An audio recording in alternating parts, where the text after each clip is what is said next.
السلام علیکم dear viewers.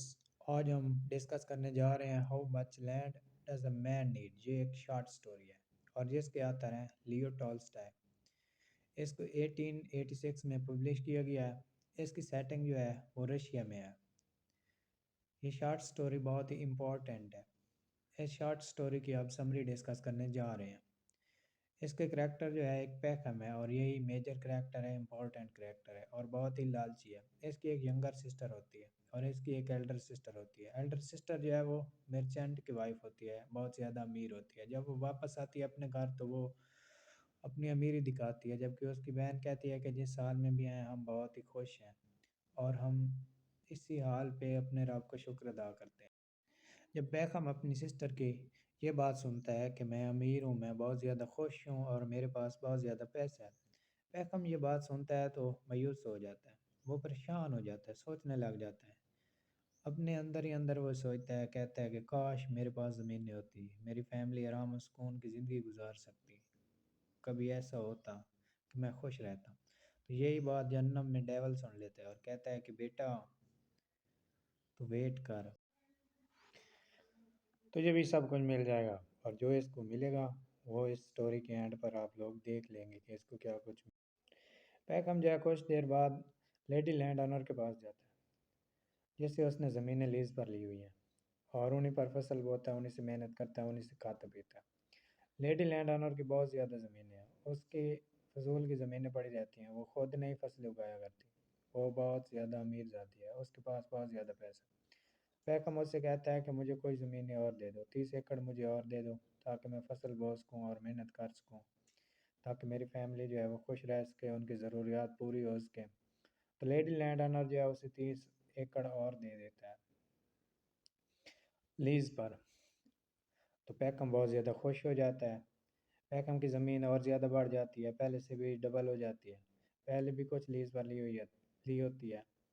وہ اسے کہتا ہے کہ اب مجھے یہ زمین نا مجھے سیل کر دو، تھوڑی بہت میں پیسے آپ کو دیتا رہوں گا محنت کر کے اور اسی زمین سے کچھ کما کر. تو پھر جب یہ زمین مل جاتی ہے اسے تو ساتھ والوں سے اس کی لڑائی ہو جاتی ہے. انہیں یہ کچھ عزت نہیں کرتا، وہ انہیں کہتا ہے کہ تم میری زمین سے کھا رہے ہو، یہ کر رہے ہو، وہ کر رہے ہو. تو پیکم سوچتا ہے کہ ان سے بھی میں زمین خرید لوں، تو وہ زمین بھی ان سے خرید لیتا ہے. یہ سب زمینیں خریدنے کے بعد پیکم بہت زیادہ خوش ہوتا ہے. تو پھر ایک ٹریولنگ پیزنٹ گزرتا ہے، ایک مسافر گزرتا ہے. وہ کہتا ہے کہ والگر میں زمینیں پڑی ہیں، وہاں پر جو ہے وہ لوگ دے رہے ہیں ایک آدمی کو 25 ایکڑ. تو یہ سوچتا ہے کہ میرے گھر والے جو ہیں، ہم فیملی میں 4 ممبر ہیں تو ہمیں 100 ایکڑ مل جائے گی. تو پھر اپنی فیملی کو لے کر یہ وہاں چلا جاتا ہے وولگر میں. وولگر میں اسے 100 ایکڑ زمین مل جاتی ہے. وہاں پر تو بہت ہی زیادہ خوش ہوتا ہے اور ہیپی ہو جاتا ہے، کہتا ہے کہ اب تو بہت زیادہ پیسہ کما لوں گا اس زمین سے. پھر وہاں پر یہ فصلیں بو رہا ہوتا ہے، اپنا کام کر رہا ہوتا ہے زمینوں میں. تو وہاں پر ایک پسنگ مرچنٹ وہاں سے گزرتا ہے. وہ کہتا ہے کہ بشکر لینڈ میں جو ہے 1000 روپے میں 1000 ایکڑ زمین مل رہی ہے.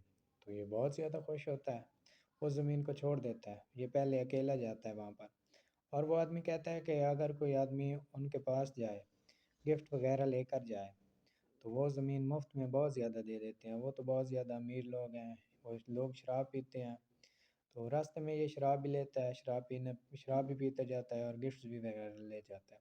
بشکر لینڈ جب پہنچتا ہے تو وہاں کے لوگوں سے باتیں کرتا ہے. تو وہ کہتے ہیں ہاں ہم دیں گے زمین، لیکن جب ہمارے بشکر کے سربراہ آئیں گے، ہمارے لیڈر آئیں گے تو تب وہی بتائیں گے کتنی زمین دینی ہے کتنی نہیں دینی. یہ تو بہت زیادہ خوش ہو جاتا ہے. جب بشکر لینڈ کے لیڈر آتے ہیں تو ان سے بات کی جاتی ہے. تو وہ کہتے ہیں ہاں جی ہم دیں گے، لیکن ایک شرط پر،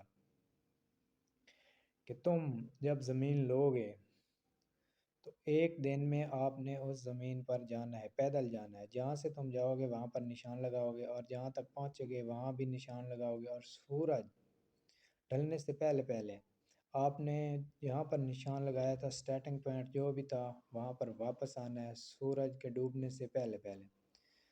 تو وہ کہتے ہیں اگر میری شرط قبول ہے تو آپ یہ زمین لے سکتے ہو، اگر شرط نہیں قبول تو آپ نہیں لے سکتے. تو وہ کہتے ہیں کہ جہاں سے تم جاؤ گے وہاں پر گڑے بھی لگاتے جاؤ گے تاکہ تمہاری زمین کے جو ہیں وہ نشان لگے رہیں اور ہمیں پتہ چل سکے کہ تم نے کتنی زمین کا فاصلہ طے کیا ہے. اور